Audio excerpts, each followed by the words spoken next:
ஆண்டவர் என்ன பண்ணாரா? துக்கமடையவும். ஒரு மனுஷனாக இருந்தால் தான் துக்கம் வரும். புரியுதா இல்லையா உங்களுக்கு? அவர் துக்கப்பட வேண்டிய அவசியமே இல்லை. ஏன் சொல்லுங்க? அவர் காற்றையும் கடலையும் அதை அதட்டினார். அது அப்படியே அமைதியாக இருந்துருச்சு. 5 அப்பம் 2 மீனை 5000 பேருக்கு பெருக செஞ்சார். தண்ணி திராட்சை ரசமாக மாறுனுச்சு. குருடம் பார்வை அடைஞ்சான். ஊமை பேசினான். செத்தவன் உயிரோட எழுப்பப்பட்டான். நிறைய வியாதிகளை துரத்தினார். நிறைய பேய் பிசாசுகளை விரட்டினார். பிறவிலிருந்த குருடன் பார்வை அடைஞ்சான். ஆனால் அவர் துக்கப்பட்டார். காரணம் என்ன தெரியுமா? அவர் சிலுவைக்கு போகிறது ஒன்றை மாதிரி என்ன மாதிரி மாறுறதுக்கு. ஐயப்பா நான் அவருக்கு ரொம்ப பிடிச்ச விஷயம் என்னன்னா, என் நேசகுமாரன் இவரில் நான். இப்போ தேவன் ஒரு மனுஷன் மேலே பிரியமாக இருந்தாருன்னா அவனுக்கு அழிவே வராது. ஹல்லேலூயா. பழைய ஏற்பாட்டில் ஏன் ஜனங்கள் அழிந்து போனார்கள்னா, தேவன் அநேகர் பேர் மேலே பிரியமா இல்லைன்னு வசனம் சொல்லுது. ஹல்லேலூயா.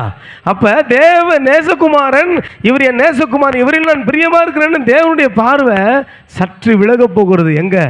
சிலுவையில் வரும் பொழுது சற்று விலக போகுது.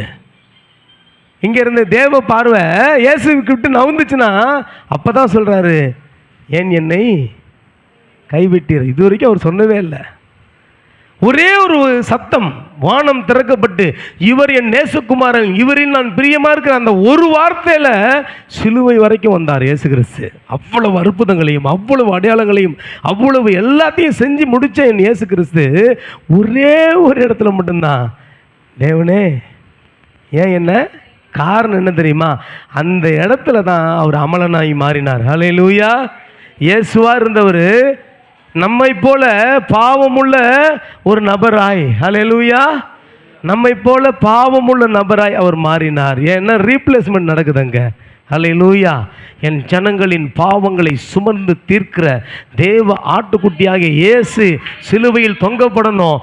அப்படியே தேவனுடைய பார்வை சற்று விலகினோன்னு, ஆண்டவரே ஏன் என்னை கைவிட்டீர். இது வரைக்கும் அவர் கேட்டதே கிடையாதான். உனக்காகவும் எனக்காகவும் அப்படியானார். இதுதான் சிலுவை தியானம். ஹல்லேலூயா. இதுதான் சிலுவை தியானம்.